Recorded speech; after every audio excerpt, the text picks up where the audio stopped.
Shalom and welcome to Prayer in Unity and the Multifaith Leadership Forum of Metro Denver. I'm Rabbi Booth-Nadav.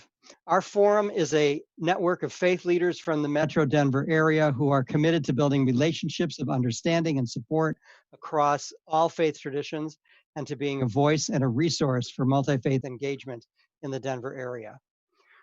One of my favorite commentaries from one of my favorite Jewish prayer books says, quote, "When senseless hatred reigns on earth and people hide their faces from one another, then heaven is forced to hide its face. But when love comes to rule the earth and people reveal their faces to one another, then the splendor of God will be revealed."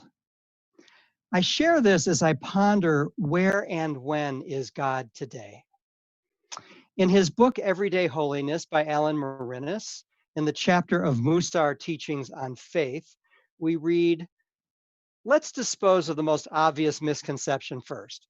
God is indeed hidden, but that should not suggest that if you happen to pick up the right bed to look under, even if that bed is as big as the sky, you would catch a glimpse of some sort of big boss who manipulates the levers of universal power.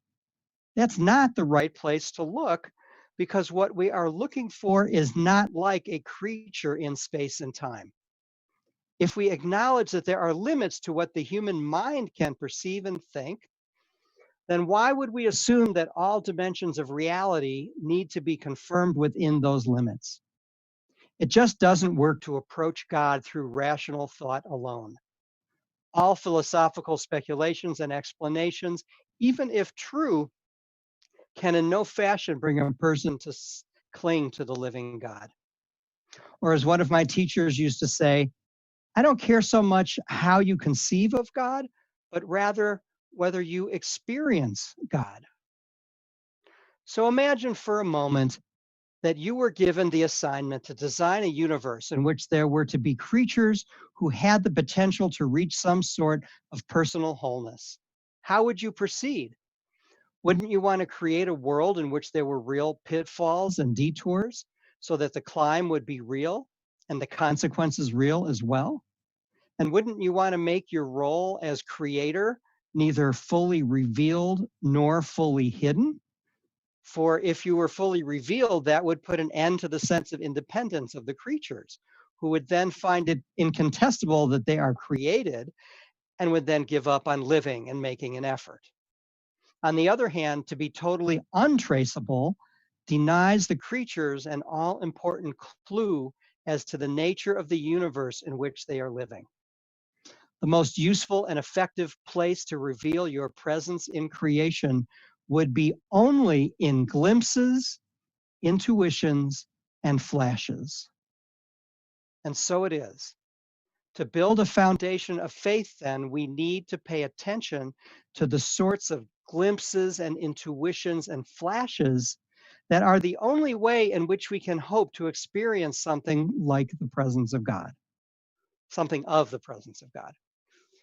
This is a point the Torah makes beautifully when it describes Moses' request to see God, which is met only by a glimpse from behind. And finally, Rav Kook, who was the first chief rabbi of Israel, said, "Every definition of God brings about heresy. Every definition is spiritual idolatry. Even attributing to him intellect and will, even the term divine and the term God suffers from the limitations of definition, except for the keen awareness that all of these are but sparkling flashes of what cannot be defined."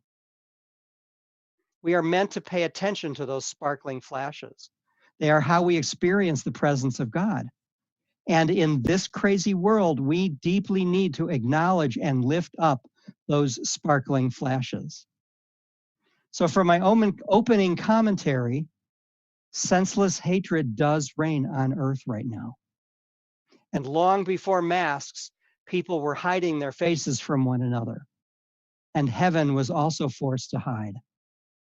But even as we see each other behind masks, we do get glimpses, the sparkle of an eye, the tilt of a head, emotion in the voice.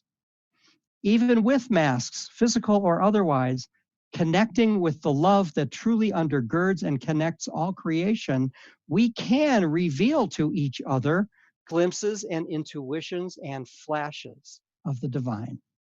We can quiet ourselves and listen for these things where the splendor of God is still revealed. It is not true that on this earth we have only hatred or love. Truly, we have both. And our job is to increase connection, openness, love, and the source of life. And in all the bad news, where do we see those glimpses in our world today? In beautiful performing arts, I hope we have all seen online during this time. In the violin vigil last Saturday night for Elijah McClain in Aurora. In the elimination of the Confederate flag at NASCAR and taken off the Mississippi state flag this week. In the many stories of people taking care of neighbors and strangers. Here in Colorado, which just revealed a 10-year plan to reduce incarceration by 40%. And in a nation that seems ready to seriously reevaluate the whole public safety system. In Black and white and everyone marching together to say no to racism, discrimination, and violence. In a country finally waking up and really reaching to heal 400 years of racist oppression. I would like us to take a moment of contemplation, perhaps to close your eyes, to sit relaxed but awake, and turning inside. Where have you experienced these glimpses and flashes and intuitions, sparks of the divine in recent weeks and months? As you notice them, breathe them in. Breathe in that living spirit and send it back out to the world through your heart. Think of those moments, those flashes that you've seen. Breathe them in. Send them out through your heart.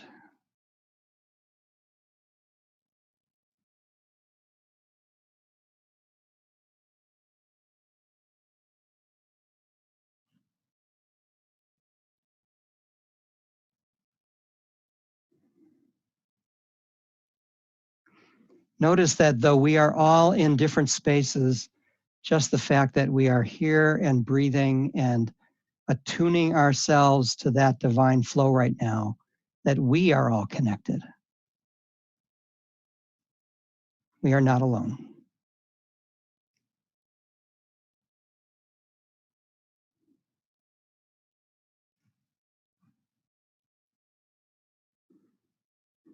Take a moment. Notice the loving light of a compassionate higher power, Makor HaChaim, source of life, whatever you call it. Notice that it is in all of creation. Notice that it is a small voice inside of you. Notice that it enwraps you in a garment of light. Feel yourself wrapped in a garment of loving, compassionate light.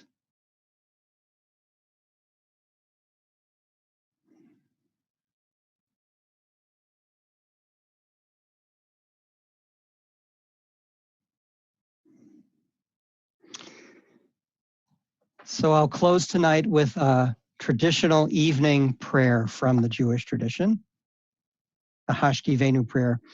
Hashkivenu Adonai Eloheinu l'shalom, v'ha'amidenu malkeinu l'chaim, ufros aleinu sukat shlomecha. Help us to lie down, dear one, our God, in peace, and let us rise again, our sovereign, to life.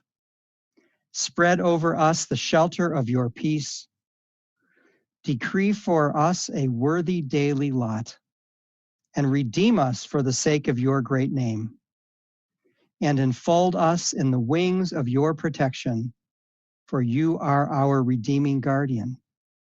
Truly, a sovereign, gracious, and compassionate God are you. Guard our going forth each day for life and peace, now and always. Spread over us the shelter of your peace. Ufros aleinu Sukkot,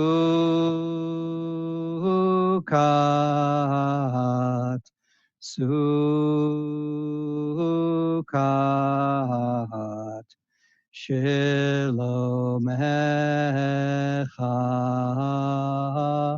Ufros aleinu,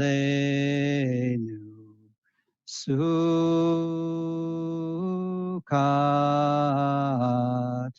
Sukkot, Shilomecha.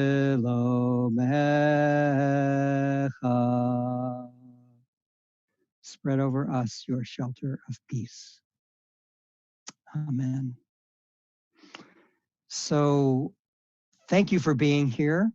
And I would like to invite you, if you're so inclined, to make a contribution tonight to the Equal Justice Initiative, which is committed to ending mass incarceration and excessive punishment in the United States, to challenging racial and economic injustice, and to protecting basic human rights for the most vulnerable people in American society.